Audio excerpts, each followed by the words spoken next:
Hola a todos, muy buenas. Seguimos con el algoritmo de ordenamiento rápido Quicksort. Ya hemos visto en un primer vídeo en qué consiste este algoritmo. En un segundo vídeo hemos visto la versión simple con listas auxiliares. Y en este vídeo vamos a ver la versión avanzada con el particionado de Hoare. Es decir, una versión en la que los intercambios se llevan a cabo en la misma lista sin utilizar listas auxiliares y que sigue la estrategia de particionado original de este algoritmo que fue diseñado por Hoare. Si nos vamos a la Wikipedia en inglés, al artículo Quicksort, vemos cómo recoge las estrategias de partición de lo mutuo, que la veremos en el siguiente vídeo, y la de Hoare, que es la que vamos a ver en este vídeo, y nos muestra el pseudocódigo, que es parecido al que vamos a aplicar nosotros, ya que dependiendo de dónde se sitúe el pivote, el código variará para adaptarse a esa posición.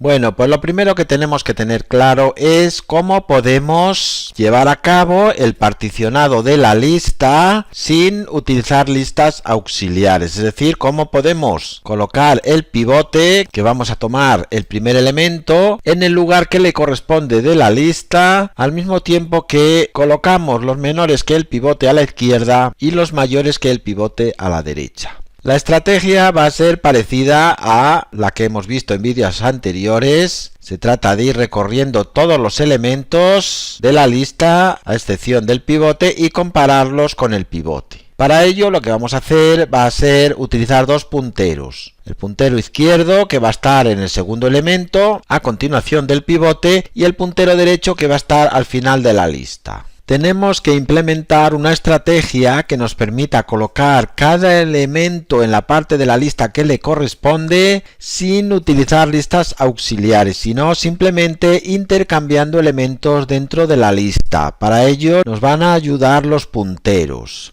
Así que vamos a recorrer todos los elementos de la lista y compararlos con el pivote. Vamos a empezar por el elemento donde está situado el puntero izquierdo, es decir, el segundo elemento, y lo comparamos con el pivote. ¿El 5 es menor que el pivote? Sí, por lo tanto está en el lado correcto de la lista, está en el lado izquierdo, que es el que le corresponde, ya que es menor que el pivote, por lo tanto no hay que hacer nada y avanzamos el puntero izquierdo hasta el siguiente elemento. El 3. El 3 es menor que el 7, por lo tanto también está en la parte correcta, en la que tiene que estar, en la parte de los menores que el pivote, así que avanzamos el puntero una posición más, el 12. El 12 es mayor que el 7, por lo tanto no está en el lugar correcto de la lista, debería estar a la derecha, en el lugar de los mayores que el pivote.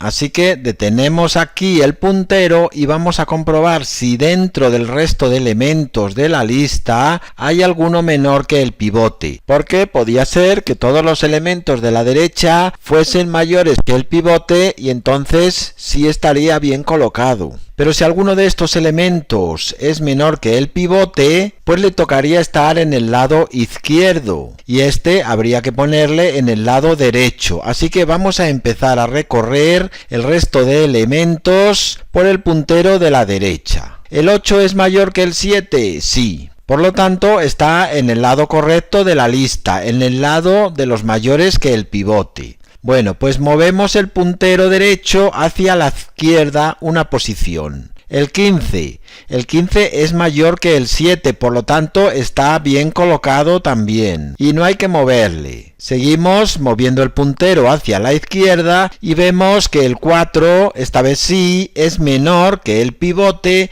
por lo tanto no está en el lado correcto de la lista. Debería estar en la izquierda, mientras que el elemento del puntero izquierdo debería estar a la derecha. Por lo tanto, lo que podemos hacer es intercambiarlos. El 4 le ponemos en el lugar del 12 y el 12 en el lugar del 4. Por lo tanto, ya tendríamos toda esta parte de la lista con los elementos correctamente colocados en la parte que les corresponde y estos igualmente. Bueno, pues volvemos al puntero de la izquierda. Avanzamos una posición y comprobamos que el 9 es mayor que el 7, por lo tanto no está en el lugar correcto de la lista, debería estar a la derecha. Así que paramos el puntero izquierdo y nos vamos al puntero derecho. Avanzamos una posición y comprobamos que el 10 es mayor que el pivote, por lo tanto está en el lado correcto.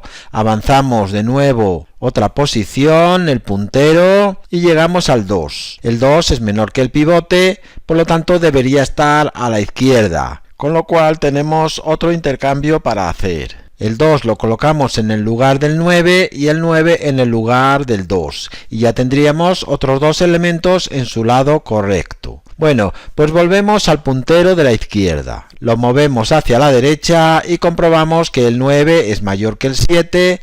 Por lo tanto, debería estar en la parte derecha de la lista. Así que paramos el puntero izquierdo y volvemos al puntero derecho. Notemos que el puntero izquierdo está en la misma posición que el puntero derecho. No pasa nada. Va a pasar cuando el derecho sobrepase el izquierdo. Bueno, pues como estamos ahora en el puntero derecho, lo movemos una posición y nos encontramos con que el 2 es menor que el pivote. Por lo tanto, como es el puntero derecho, debería estar en la parte izquierda. Pero como el puntero derecho ha sobrepasado al izquierdo, ya no hay que llevar a cabo ningún cambio, porque estos dos números están bien colocados. Ya se habrá terminado de recorrer todos los elementos de la lista en este primer recorrido. Lo que toca ahora es intercambiar el elemento en el que se ha situado el puntero derecho con el pivote, porque esta posición es la frontera entre los menores y los mayores, y es la que le va a corresponder al pivote. Va a ser el lugar del pivote en una lista ordenada. Por lo tanto, vamos a poner aquí el pivote, y en el lugar del pivote vamos a poner el elemento que teníamos en la posición del puntero derecho. Con lo cual ya tenemos hecha la partición de la lista en dos partes, una los menores, otra los mayores, y tenemos el pivote en su lugar. Y se ha realizado mediante el intercambio de elementos dentro de la misma lista, sin utilizar listas auxiliares.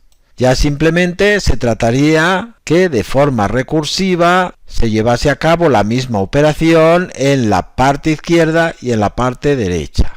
Bueno, pues vamos a ver cómo podemos implementar toda esta estrategia en código para poder llevar a cabo estos intercambios dentro de la lista. Lo primero que vamos a hacer va a ser definir la función auxiliar particionado, y esta función va a tomar tres parámetros: la lista, el índice menor de la lista y el índice mayor. El índice menor en una primera llamada va a ser 0, aunque cuando se llame recursivamente para trozos dentro de la lista no será 0. Y el índice mayor será el len de la lista menos 1. Si una lista tiene 10 elementos, el len de la lista va a ser 10, los índices van del 0 al 9, por lo tanto el índice del último elemento será 9, el len menos 1. Bueno, pues tomamos como pivote el primer elemento de la lista, el que tenga el índice menor. El puntero izquierdo lo vamos a situar en el siguiente índice, al índice menor, es decir, a continuación del pivote, y el puntero derecho lo situamos en el índice mayor. Hasta aquí es sencillo y vamos llevando a cabo lo que hemos visto en el dibujo. Bueno, pues ahora, while true, vamos a poner un bucle que se vaya ejecutando mientras haya intercambios que realizar, y mientras el puntero derecho sea mayor o igual que el puntero izquierdo, como hemos visto en el esquema. Dentro del bucle vamos a empezar a comparar los elementos a los que apunta el puntero izquierdo con el pivote y moverle a la derecha si es necesario. Mientras que el puntero izquierdo sea menor o igual que el puntero derecho, nos aseguramos primero de que el puntero derecho no ha sobrepasado al puntero izquierdo, y el elemento situado en el puntero izquierdo sea menor o igual que el pivote, el código lo tenemos que adaptar para tener en cuenta los elementos repetidos. No todas las listas son de elementos no repetidos. Aquí, por ejemplo, hemos puesto una lista en la que tenemos el 9 repetido, que además será el pivote en la primera recursión. También tenemos el 3 repetido, con lo cual todo esto hay que tenerlo en cuenta a la hora de implementar las condiciones. Bueno, pues como decíamos, si el elemento situado en el puntero izquierdo es menor o igual que el pivote, entonces ese elemento está bien situado, está en el lado que le corresponde, por lo tanto simplemente movemos el puntero una posición hacia adelante. Situamos el puntero en el siguiente elemento y volvemos a repetir la operación con ese elemento. Así, mientras los elementos a comparar estén bien situados. Si nos acordamos del esquema, mientras el elemento del puntero izquierdo sea menor que el pivote, pues lo vamos moviendo hacia adelante, hasta que llega un elemento que no es menor. En ese caso salimos del bucle while y dejamos el puntero colocado en ese elemento, que es mayor que el pivote. A continuación hacemos lo mismo con el puntero de la derecha. Mientras que el puntero izquierdo sea menor o igual que el puntero de la derecha, es decir, que el puntero derecho no ha sobrepasado al puntero izquierdo, pues podemos avanzar el puntero en caso necesario. Y si además el elemento situado en el puntero derecho es mayor o igual que el pivote, entonces ese elemento está bien situado, no hay que hacer nada, así que movemos el puntero una posición hacia la izquierda. Y se seguirá haciendo hasta que se encuentre un elemento que sea menor que el pivote, que no esté bien colocado en la parte de la lista que le corresponde, y en ese momento ya no se avanza más el puntero derecho y se queda apuntando a ese elemento menor.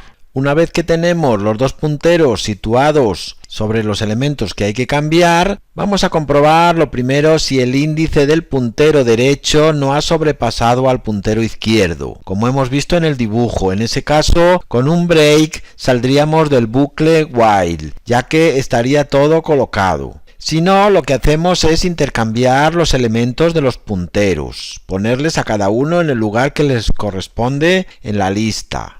Y esto lo vamos a llevar a cabo las veces necesarias mientras no se dé esta condición. En el ejemplo del dibujo hemos hecho dos intercambios y en la tercera iteración hemos salido del bucle. Empezamos intercambiando el 12 por el 4, luego intercambiamos el 9 por el 2 y finalmente el puntero derecho sobrepasó al puntero izquierdo, con lo cual salimos del bucle.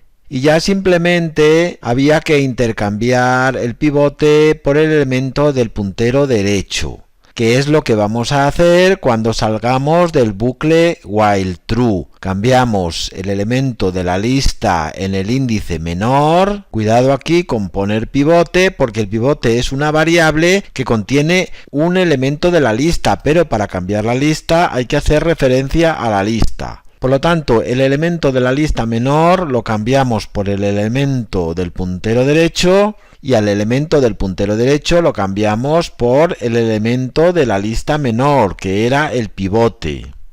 Importante, esta función devuelve el puntero derecho, porque el puntero derecho, que ahora es donde está el pivote, es a partir del cual la lista se particiona en dos. En una parte izquierda y en una parte derecha, para así poder servir de indicador de cuáles son las partes de la lista a las que recursivamente hay que ordenar.